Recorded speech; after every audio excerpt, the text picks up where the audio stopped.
Hi every one. இந்த வீடியோவில் English language டீச்சிங்கில் த communicative language teaching அப்படிங்கிற ஒரு காம்போனன்ட் பற்றி பார்க்க போகிறோம். அதுக்கு முன்னாடி நம்ம சேனலில் சப்ஸ்கிரைப் பண்ணிடுங்க. மறக்காமல் பக்கத்தில் இருக்கிற பெல் ஐக்கானை கிளிக் பண்ணுங்கள். அப்போ தான் நான் போடுற நிறைய வீடியோஸோடைய நோட்டிஃபிகேஷன் உங்களுக்கு வரும். முதல்ல இந்த கம்யூனிகேட்டிவ் லாங்குவேஜ் டீச்சிங் அப்படிங்கிறது என்னென்னு பார்த்தலாம். இதை வந்து சிஎல்டி அப்படின்னு சொல்லுவாங்க, அல்லது கம்யூனிகேட்டிவ் அப்ரோச் அப்படின்னு சொல்லுவாங்க. இங்கிலீஷ் லாங்குவேஜ் டீச்சிங் வந்து கம்யூனிகேஷன் மூலியமாகவும் இம்ப்ரூவ் பண்ணலாம் அப்படிங்கிறது தான் இந்த சிஎல்டியோடைய மெயின் அப்ஜெக்டிவ். இப்போ உதாரணத்துக்கு இங்கிலீஷ் ஃபஸ்ட் லாங்குவேஜ் இல்லாத லேர்னர்ஸ் வந்து இங்கிலீஷ் கற்றுக்கணும் அப்படிங்கிறத ஆசைப்படுவாங்க இல்லையா? அதாவது இங்கிலீஷ் தெரியாதவங்க இங்கிலீஷ் கற்றுக்கணும்னு ஆசைப்படுவாங்க.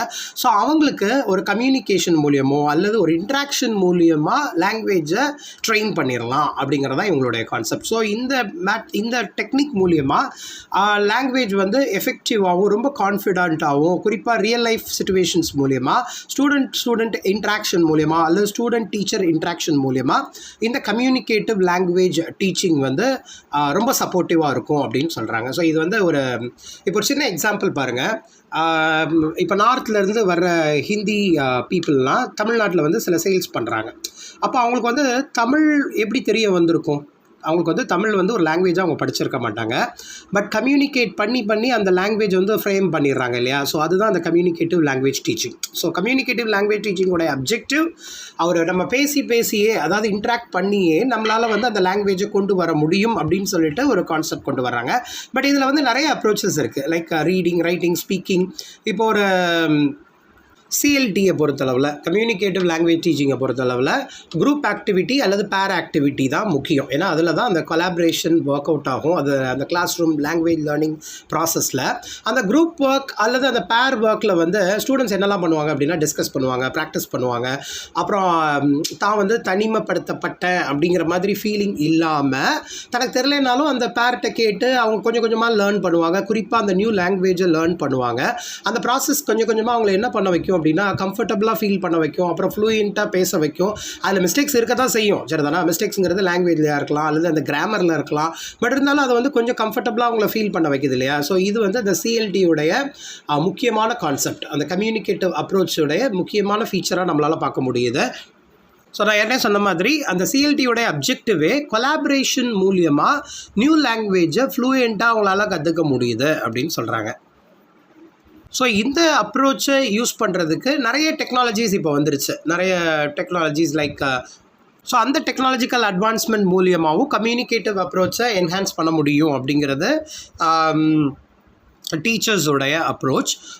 மோர் ஓவர் இதுக்கு சில எக்ஸாம்பிள்ஸ் பார்க்கணும் அப்படின்னா ஸ்டூடெண்ட்ஸுடைய இன்ட்ரெஸ்ட் என்னங்கிறத அந்த ஃபெசிலிட்டேட்டர் கிளியராக புரிஞ்சுக்கணும். முதல்ல இப்போ ஸ்டூடெண்ட்ஸ் அப்படின்னா அவங்களுக்கு என்ன பிடிக்கும்? ஸ்போர்ட்ஸ் பிடிக்கும், அல்லது பாப் கல்ச்சர் பிடிக்கும், அல்லது சினிமா ரிலேட்டடான கான்செப்ட்ஸ் பிடிக்கும். ஸோ அதை பேஸ் பண்ணி அந்த ஃபெசிலிட்டேட்டர் ஸ்டூடெண்ட்ஸ் கிட்ட கொஷின் கேட்குறது மட்டும் இல்லாமல் அந்த பர்டிகுலர் ஏரியாவை அவங்கள டிஸ்கஸ் பண்ண வச்சாங்க அப்படின்னா அது ரிலேட்டடாக நிறைய ஆக்டிவிட்டீஸ் லைக் மல்டிபிள் ஆக்டிவிட்டீஸ் கொடுக்கணும்னு சொல்கிறாங்க. லைக் ரோல் பிளேயாக இருக்கட்டும், அல்லது ஒரு குரூப் டிஸ்கஷனாக இருக்கட்டும், பேர் டிஸ்கஷனாக இருக்கட்டும். இந்த மாதிரி ஒரு கொலாபரேட்டிவ் ஆக்டிவிட்டி கொடுத்தோம் அப்படின்னா அந்த லேர்னர்ஸ் வந்து கண்டிப்பாக என்கரேஜிங்காக ஃபீல் பண்ணுவாங்க. அந்த லாங்குவேஜும் டெவலப் ஆகும் அப்படின்னு சொல்கிறாங்க. ஸோ இந்த கம்யூனிகேட்டிவ் லாங்குவேஜ் டீச்சிங் சிஎல்டி சொன்னா இல்லையா, இது வந்து லாங்குவேஜ் டீச்சிங்கில் ஒரு அப்ரோச் தான். மெயின் கான்செப்டை படிக்கிறதுல இன்ட்ராக்ஷன் மூலியமாக லாங்குவேஜை இம்ப்ரூவ் பண்ண முடியும் அப்படின்னு சொல்ல நினைக்கிறாங்க.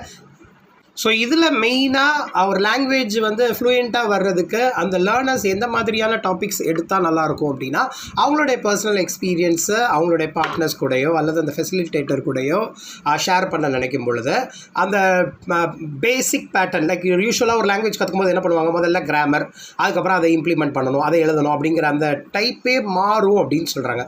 ஒருத்தர் வந்து தன்னுடைய பர்சனல் எக்ஸ்பீரியன்ஸை அந்த லாங்குவேஜில் பேசும் பொழுது கண்டிப்பாக அதில் வந்து நிறைய எரர் இருக்க தான் செய்யும். பட் அப்ஜெக்டிவ் என்ன அப்படின்னா நம்ம டார்கெட் லாங்குவேஜான இங்கிலீஷை அட்டைன் பண்ணணும். ஸோ அப்படி கம்யூனிகேட் பண்ண ஆரம்பிச்சிட்டாலே அந்த கம்யூனிகேட்டிங் எபிலிட்டி முதல்ல வந்துடும். அதுக்கப்புறம் கொஞ்சம் கொஞ்சமாக அந்த கிராமட்டிக்கல் காம்பிடன்ஸ் எல்லாம் கொஞ்சம் நம்ம ஷேர் பண்ணோம். இது தப்புப்பா, இந்த மாதிரி யூஸ் பண்ணக்கூடாது, இது பாஸ்ட்டாக, அப்போ பாஸ்ட்னா பாஸ்ட் ஆக்ஷன் வேர்டு யூஸ் பண்ணோம். அந்த மாதிரி சின்ன சின்ன டிப்ஸ் நம்ம கொடுக்க அந்த லாங்குவேஜ் வந்து ஃப்ரேம் ஆயிரும். அப்படி இல்லைன்னா அதுதான் இதனுடைய கான்செப்ட். அப்படி இல்லாமல் நம்ம கிராமர் மட்டும் படிச்சோன்னு வைங்களேன், சிலர் வந்து கிராமட்டிக்கலாக ஸ்ட்ராங்காக இருப்பாங்க, பட் கம்யூனிகேட் பண்ணும்பொழுது அது வந்து ப்ராப்பர் கம்யூனிகேஷன் வராது. ஸோ அதுக்கு தான் இந்த சிஎல்டிங்கிற கான்செப்ட் ரொம்பவே முக்கியம் அப்படின்னு சொல்கிறாங்க. அதுக்காக தான் நான் அந்த வேர்ட் ஃபெசிலிட்டேட்டர் அப்படிங்கிறதே சொன்னேன் நான் உங்களுக்கு. ஃபெசிலிட்டேட்டர் அப்படின்னா யாருக்கு என்ன தேவையோ அதுக்கு தகுந்தாற் போல் டிசைன் பண்ணி கொடுக்குற ட்ரெயினர், டீச்சர், இன்ஸ்ட்ரக்டரை வந்து ஃபெசிலிட்டேட்டர்னு சொல்லுவாங்க. இது வந்து இப்போ அட்வான்ஸ்டு வேர்டு. ஸோ நம்ம வந்து ஒரு டீச்சராக இருந்துட்டு இதை செய் அதை செய்யின்னு சொல்கிறத விட அவங்கள ஃபெசிலிட்டேட் பண்ணணும். அவங்களுக்கு என்ன நீடு தேவையோ அதுக்கு தகுந்தாற் போல் அந்த சிஸ்டமை வந்து அவங்களுக்கு ஒர்க் அவுட் பண்ணி கொடுக்கணும். இது வந்து ரொம்ப முக்கியமான கான்செப்டை. ஸோ இப்படி இந்த டெக்னிக் யூஸ் பண்ணோம் அப்படின்னா லைக் எல்லா விஷயமும் டெவலப் ஆகும்னு சொல்கிறாங்க லாங்குவேஜில். ஃபஸ்ட்டு வந்து அந்த ஓவரலாக அவங்க வந்து கம்யூனிகேட் பண்ண நினைப்பாங்க. அதுக்கப்புறம் அந்த வேர்ட்ஸ் என்னங்கிறத தெரிஞ்சுக்க நினைப்பாங்க. அப்புறம் ரீட் பண்ணணும்னு ஆர்வம் வரும், அப்புறம் எழுதணுங்கிற ஆர்வம் வரும். ஸோ ஆப்வியஸ்லி இதை ஃபாலோ பண்ணி எல்லாமே வந்துருங்கிறது தான் கம்யூனிகேட்டிவ் லாங்குவேஜ் டீச்சிங்கோட அப்ஜெக்டிவே. இப்போது லாங்குவேஜ்னு எடுத்துக்கோங்களேன், எந்த லாங்குவேஜாக இருந்தாலும் சரி. இப்போ ஒரு கொரியன் சீரீஸ்லாம் பார்க்குறோன்னு வைங்க, அது இப்போ வந்து ரொம்ப ட்ரெண்டிங்காக இருக்குது. அப்போது கொரியன் லாங்குவேஜ் யூஸ் பண்ணுற அந்த ஃப்ரேசஸ்லாம் நம்மள அறியாமலே சில ஃப்ரேசஸ் வந்து நம்ம மைண்டில் ஸ்டோர் ஆகுது. அது எழுத சொன்னால் நமக்கு தெரியாது, ஆனால் நம்ம கேட்போம் இந்த மாதிரி இதுக்கு என்ன வேர்டு அப்படி, இந்த வேர்டோட மீனிங் தெரியுமா அப்படின்னா அந்த வெப் சீரிஸ் பார்க்குறவங்க அவங்க வந்து கரெக்டாக சொல்லிடுவாங்க. அப்போ நம்ம என்ன ஆகுதுன்னா அந்த இடத்துல அந்த லாங்குவேஜோடைய மெமரைசேஷன் ஒரு தேவை. நம்ம நாலேஜ் வந்து எவ்வளோ தூரம் நம்மளால் கிராஸ் பண்ண முடியுதுங்கிறத நம்ம பார்த்தோம் அப்படின்னா அவங்க அந்த லாங்குவேஜோடைய ப்ராசஸ் வந்து நம்ம இன்ட்ராக்ட் பண்ணும்பொழுது ஆட்டோமேட்டிக்கலாக நம்மளால் கொண்டு வர முடியும். இது வந்து இந்த கம்யூனிகேட்டிவ் லாங்குவேஜ் டெக்னிக்குடைய டீச்சிங்குடைய மேஜர் டெக்னிக்காக நம்மளால் பார்க்க முடியுது. ஸோ இந்த மாதிரி தியரியை ப்ரப்போன் பண்ணவர் யார் அப்படின்னா நாம் சாம்ஸ்கி, அப்ராம் நாம் சாம்ஸ்கி. இவர் வந்து அமெரிக்கன் பப்ளிக் இன்டலெக்சுவல், லிங்குவிஸ்ட். இவர் வந்து ஒரு philosopher, cognitive scientist. So 1960s தான் இவர் இந்த மாதிரி தியரிஸ்லாம் கொண்டு வந்தார். மெயினாக லாங்குவேஜ் லேர்னிங்கில் காம்பிடென்சியும் இருக்கணும், பர்ஃபார்மன்ஸ் ஓரியன்டாகவும் இருக்கணும். அப்படின்னா தான் அந்த லாங்குவேஜ் வந்து டெவலப் ஆகும். இந்த சிஎல்டி வந்து மெயினாக இந்த மாதிரி தியரி கொண்டு வந்தது 1960 நாம் சாம்ஸ்கி. பட் இந்த சிஎல்டியை வந்து ரொம்ப ஃபோக்கஸ் பண்ணது யார் அப்படின்னா 1970 மைக்கேல் ஹாலிடே அப்படிங்கிறவர் தான் கொண்டு வந்தார். ஏன்னா கிராமர் லாங்குவேஜ் அப்படிங்கிறது கிராமரால் மட்டும் கிடையாது, அது வந்து கம்யூனிகேட் பண்ணுறது மூலியமாகவும் கொண்டு வர முடியும் அப்படின்னு சொல்லிட்டு இந்த சிஎல்டி வந்து ரொம்பவே பாப்புலர் ஆனது 1970s 80s. இதனால் இந்த ட்ரெடிஷ்னல் மெத்தட் வந்து கொஞ்சம் ட்ராப் ஆச்சு. அப்போ பேசியே லாங்குவேஜை இம்ப்ரூவ் பண்ணிடலாம் இல்லையா அப்படின்னு சொல்லி ஒரு டெக்னிக் வந்ததுனால traditional way of language teaching அல்லது லாங்குவேஜ் லேர்னிங்கில் வந்து மிகப்பெரிய ஒரு கொஷின் மார்க் வந்தது. ஸோ இந்த கம்யூனிகேட்டிவ் லாங்குவேஜ் டீச்சிங்கோடைய கான்செப்ட் என்ன அப்படின்னா கிளாஸ் ரூம் ஆக்டிவிட்டீஸ். அந்த சிஎல்டி ஃபெசிலிட்டேட்டர்ஸ் என்ன பண்ணணும் அப்படின்னா கிளாஸ் ரூமுக்கு தகுந்தாற் போல் ஆக்டிவிட்டீஸ் கொடுக்கணும்.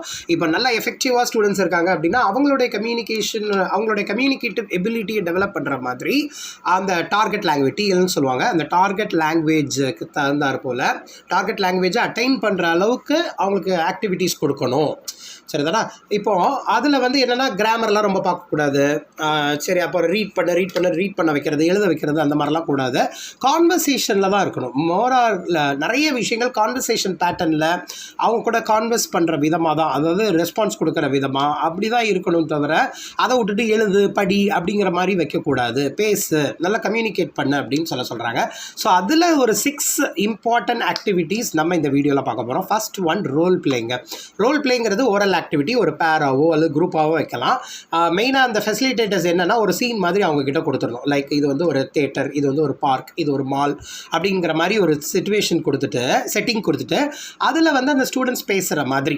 இப்போ ஒரு புது இப்போ வந்து இந்த செட்டிங்க்கு நியூ பிளேஸ்ப்பா, ஒரு ஏர்போர்ட்டில் நிற்கிற, இல்லை எங்கே போய் நான் வந்து டிக்கெட் வாங்கணும், எங்கே போய் ரெஸ்ட் ரூம் யூஸ் பண்ணணும் அப்படிங்கிறத எப்படி கேட்பேன் அப்படின்னு ஒரு சிச்சுவேஷன் கொடுத்துட்டாங்க அப்படின்னா அந்த பேருக்கு வந்து பேசிக்குவாங்க, ஒரு கான்வர்ஸ் பண்ணிக்குவாங்க. இது வந்து ரோல் பிளே வந்து முக்கியமான எலமெண்ட் கம்யூனிகேஷன் ஸ்கில்லை வந்து டெவலப் பண்ணிக்கிறதுக்கு. மோரோவர் அந்த ஸ்டூடெண்ட்ஸ் வந்து ரொம்ப கம்ஃபர்டபுளாக இருப்பாங்க, அவங்க பேர் கூட தான் பேசிக்க போகிறாங்க இல்லையா. ஸோ இது வந்து முக்கியமானது அப்படின்னு சொல்கிறாங்க. அப்போது வந்து அந்த ஃபெசிலிட்டேட்டர்ஸ் ரொம்ப கிளியராக கவனிக்கணும். அவங்க என்ன மாதிரி கான்வர்சேஷன் யூஸ் பண்ணுறாங்க, எந்த மாதிரி ஸ்ட்ரக்சர்ஸ் பேச யூஸ் பண்ணுறாங்க, எது கரெக்டு, எப்படி க்ரியேட்டிவாக பேச நினைக்கிறாங்க, அதை வந்து அவங்க ரெகுலேட் பண்ணால் நல்லாயிருக்கும். அப்படி கொஞ்சம் இம்ப்ரூவ் பண்ணாங்க அப்படின்னா அந்த கம்யூனிகேஷன் ஸ்கில் நல்லாவே இம்ப்ரூவ் ஆகும். இது வந்து ஃபஸ்ட் ஆக்டிவிட்டி.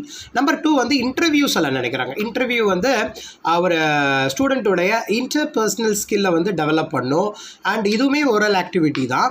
ஒரு செட் ஆஃப் கொஷின்ஸை வந்து ஃபெசிலிட்டேட்டர் வந்து அவங்க ஸ்டூடெண்ட்ஸ் கிட்ட கொடுத்துட்டு இந்த கொஷினை உன் பார்ட்னர் கிட்ட கேளு, அவங்க எந்த மாதிரி ஆன்சர் அவங்க கொடுக்க போகிறாங்க, அல்லது ஆன்சர்ஸுமே அவங்க சொல்லி கொடுக்கலாம்.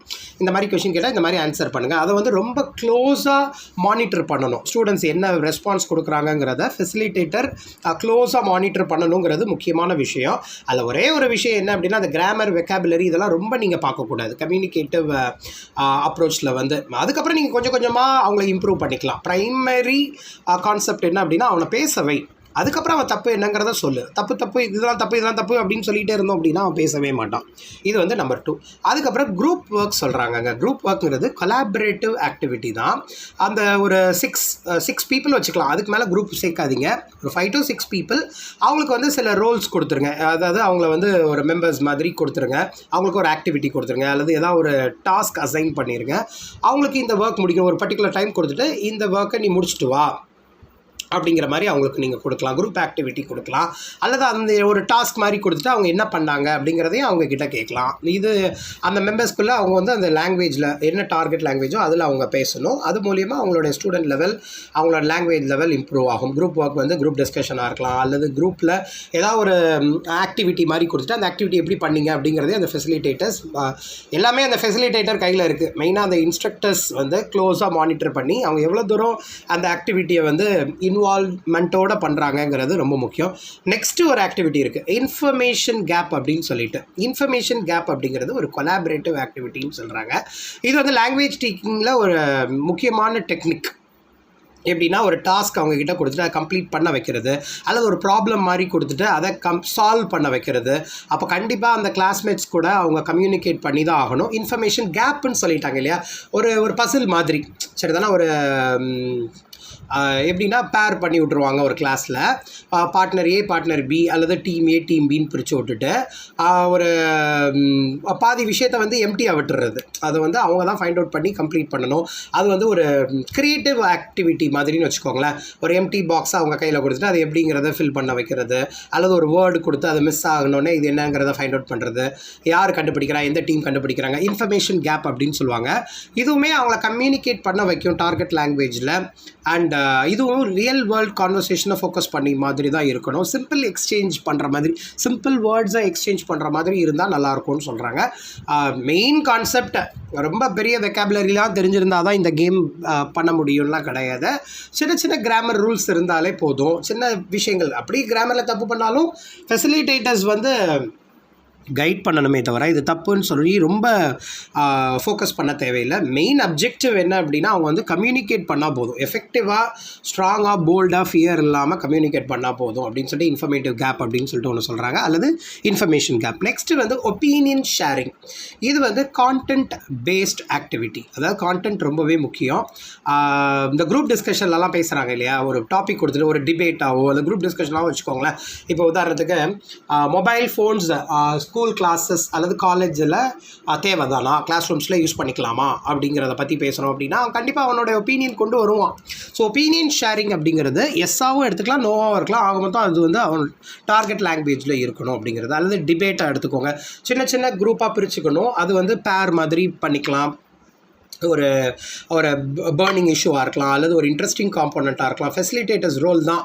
அவங்க வந்து அந்த பியர் குரூப்புக்கு எது ரொம்ப கம்ஃபர்டபுளாக அவங்க ஃபீல் பண்ணுவாங்களோ அந்த மாதிரி டாபிக்ஸ் கொடுத்து அவங்கள வந்து பேச வைக்கிறது. இது ஒரு ஒப்பீனியன் ஷேரிங்கிறதும் ஒரு activity. Next one scavenger hunt அப்படின்னு சொல்கிறாங்க. ஸோ இது வந்து என்னென்னா, எல்லாமே ஃபெசிலிட்டேட்டர் ரோல் ரொம்பவே இம்பார்ட்டன்ங்க.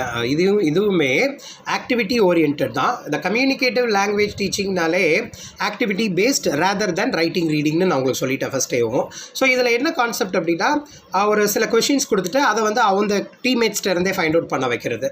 உதாரணத்துக்கு அவங்களுடைய ஹாபி என்ன, அவங்களுக்கு என்ன பிடிக்குங்கிறத நீங்கள் இங்கிலீஷில் கேளுங்க அப்படிங்கிற மாதிரி ஒரு ஆக்டிவிட்டி கொடுத்துட்றது. இப்போது ஃபைண்ட் அவுட் தேர் ஃபேவரேட் அல்லது அவங்களுடைய ஹாபீஸ், இதெல்லாம் நீ இன்றைக்கி ஃபைண்ட் அவுட் பண்ணிட்டு வரணும். அந்த கேங்குள்ளே தான், அந்த டீமுக்குள்ளே தான் குரூப் ஆக்டிவிட்டி.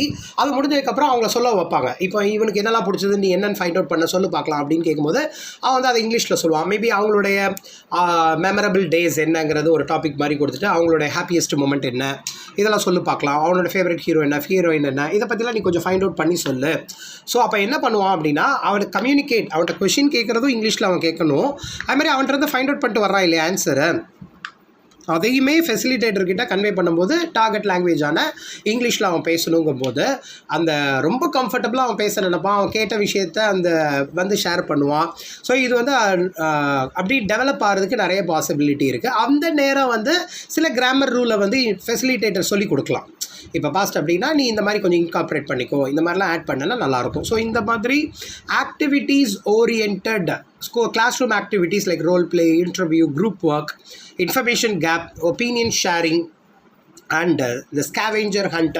ஸோ இந்த மாதிரி விஷயங்கள்லாம் ஸ்டூடெண்ட்ஸ்க்கு வந்து லேர்னர்ஸ்க்கு ரொம்பவே ஹெல்ப்ஃபுல்லாக இருக்கும்.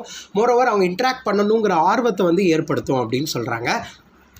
ஸோ இந்த டெக்னிக்கை இந்த வீடியோ ஃபுல்லாக நம்ம பார்த்தது என்ன அப்படின்னா, இது வந்து ஒரு நல்ல ஒரு டெக்னிக் அப்படின்னு நம்ம பார்த்துருக்கோம் இல்லையா. பட் இதில் வந்து நிறைய கிரிட்டிசிசமும் இருக்குது. அதாவது இதில் வந்து லாங்குவேஜ் லேர்ன் பண்ணலாம், பட் எல்லாராலையும் இது லேர்ன் பண்ண முடியுமா அப்படின்னா இது ஒரு ஃபெயிலியர் ஒன் அப்படின்னு சொல்கிறாங்க. ஏன்னா இது வந்து டார்கெட் லாங்குவேஜை டீச் பண்ணுற மாதிரி இல்லை, பட் கற்றுக்குறாங்களே தவிர எல்லாராலையும் கற்றுக்க முடியுமாங்கிறது மிகப்பெரிய கொஷின் மார்க் அப்படின்னு சொல்லிட்டு நிறைய கிரிட்டிக்ஸ் வந்து இதை சொல்கிறாங்க. இது வந்து தியரிட்டிக்கலாக ஓகே தான்ப்பா, பட் ப்ராக்டிக்கல் ப்ராப்ளம் சிஎல்டியில் நிறையவே இருக்குது.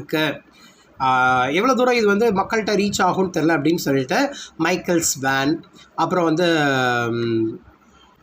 எலைன் ரிட்ஜ், இந்த மாதிரி ஃபேமஸ் கிரிட்டிக்ஸ் வந்து ஸ்டீஃபன் பேக்ஸ், இவங்கெல்லாம் ஒரு நிறைய கிரிட்டிசிசம் கொண்டு வந்து வைக்கிறாங்க. இது வந்து நீ கிராமட்டிக்கலி இன்கரெக்டாக போகுது இல்லையா, அப்போ அந்த லாங்குவேஜ் எப்படி அவன் கற்றுக்குவான் அப்படின்னு சொல்லிட்டு அவங்களே கொஸ்டின் பண்ணுறாங்க. பட் இந்த சிஎல்டிங்கிறது வந்து ஒரு முக்கியமான ஒரு டெக்னிக். இஎல்டியில் ஒரு இங்கிலீஷ் லாங்குவேஜ் டீச்சிங் அல்லது எந்த ஒரு லாங்குவேஜ் டீச்சிங்னாலும் இந்த கம்யூனிகேட் லாங்குவேஜ் டீச்சிங்கிறது ஒரு கம்யூனிகேட்டிவ் அப்ரோச்சாக நம்மளால் பார்க்க முடியுது. இதுதான் இந்த வீடியோவில் நம்ம பார்த்தது. ஸோ இந்த மாதிரி English literature related and language related concepts, காம்போனன்ட்ஸ்லாம், அதனுடைய சம்மரி, அதனுடைய யூசேஜஸ்லாம் பார்க்குறதுக்கு நம்ம சேனலை சப்ஸ்கிரைப் பண்ணிடுங்க. மறக்காமல் பக்கத்தில் இருக்கிற பெல் ஐக்கானை கிளிக் பண்ணுங்கள். அப்போ தான் நான் போடுற நிறைய வீடியோஸ் நோட்டிஃபிகேஷன் உங்களுக்கு வரும். தேங்க்யூ.